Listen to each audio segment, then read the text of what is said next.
off with, I've measured around the basket, and to do that what I've done is I've measured from that point to that point to that point, and then the depth. Okay, and what I've done is my seam allowance will actually be included in it because I've used the outer edge of it, and the same with the base. I've gone all the way to the base. So from there I know that I need two sides, a bottom and two outer sides. Okay, so what I'm going to do is I've just cut them. I'm going to use Hessian because I really like the Hessian look with this. I think it's going to work really well. So it's also got that rustic natural looks to it still. So what I've done is I have cut my squares to the side and rectangles to the top. Now what I've done for this top edge is I've allowed myself that little bit deeper. So as where this actually measures 12 inches, that is, I've actually gone with 14 inches. So, and then the same with the side on each of them, I've taken it up that little bit higher. So this is 17.5 inches, but I've allowed this depth to be 14.5. So it gives me that little bit of turnover. It gives me 2 inches turnover because I'm going to hand sew the top. So the first thing I've done is I've cut out all of my squares or rectangles. And for those of you that haven't actually got an overlocker, I think actually I'm going to go not overlock this. I'm actually going to machine zigzag it, mainly because Hessian doesn't have a nice neat warmth and width. It tends to fall quite quickly away from the edge. So I'm actually going to zigzag this edge and then start putting it together. Right, so I'm going to go off, zigzag it, and then come back to you. Okay, so now you can see that I've actually zigzagged along the edge of the Hessian. Now, just be very careful. There are some of these looser bits here. Do not be tempted to pull them because they will just pull out and you'll end up with great big gaps. Okay, I've tried to use more of an ivory thread so you can actually see the zigzagging. It doesn't have to be perfect. You're not going to see it. It's all inside.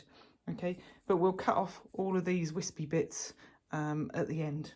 All right, so what I've started to do is the first part I've started to sew together. So I've got the base across the bottom here, so this is the base, and then I've started to put the sides on.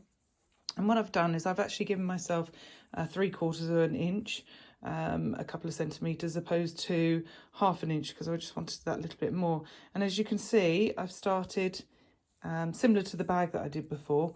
So I've started a little bit in and finished a little bit out on there. So when my next one, so you've got my base here, and these are my two, and I've got two sides here like so. So you've got, so that'll be, that bit is the base and these two bits are the side.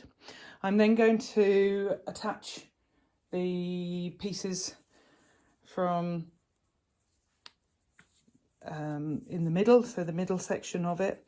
So with that section, again, this time I can actually go, if I want to, all the way up to the end, and that's why I've left that section open, okay, because then you can get this piece in 3/4 of an inch and zoom down there with the sewing machine and all the way up to that end. You're going to do the same on the other end, so you'll end up with a box, and then you are then going to sew up your sides. Okay, so you're going to do the edges and then you're going to go all the way up the sides, but I'll show you when I've completed it. Okay, we have my bags now all ready to go into my lovely basket.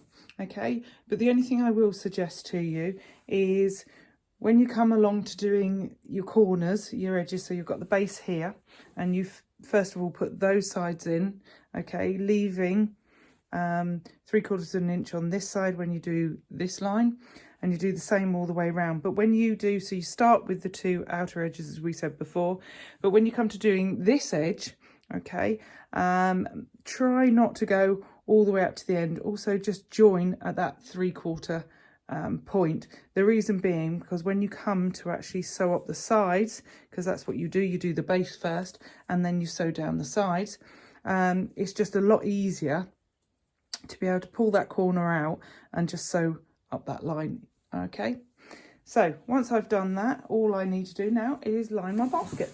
So what I'm going to do is pop my Hessian into the basket. You can see it doesn't fit perfectly, doesn't need to fit necessarily perfectly. Okay, and I've allowed myself 2 inches to go around the top. Oh, it looks like we've got a friend come to join us. So obviously likes a little bit of the Hessian. So what I'm going to suggest that you do is you turn over your top about 1.5 to 2 inches and start laying it in, but also laying it inside, but just checking to see you've got enough room at the bottom to put stuff in. Right, once you've done that, you're going to struggle to actually put pins and hold this into place. Okay, so what I've done is I've actually turned over 1 centimetre to 1.5 centimetres, depending on what I needed all the way round, and I've just pinned the Hessian down. And then, so from this point I can then find the corners, because obviously I can't pin it to anything, and then I'm going to place it in. If it's a little bit over, I'm going to sort of push in between, sew through and in between the gaps. I've got one of these really long needles. Okay, I don't know if you can see it very well there. You can get like what they call doll needles as well, so it gives you the opportunity to go all the way through. I had a quick go with a round needle, and that wasn't so good. So I'm going to double or triple up my thread and sew in between each of these loops somewhere and just work out which is the best way to go, just to finish off my basket, and I'll show you the outcome.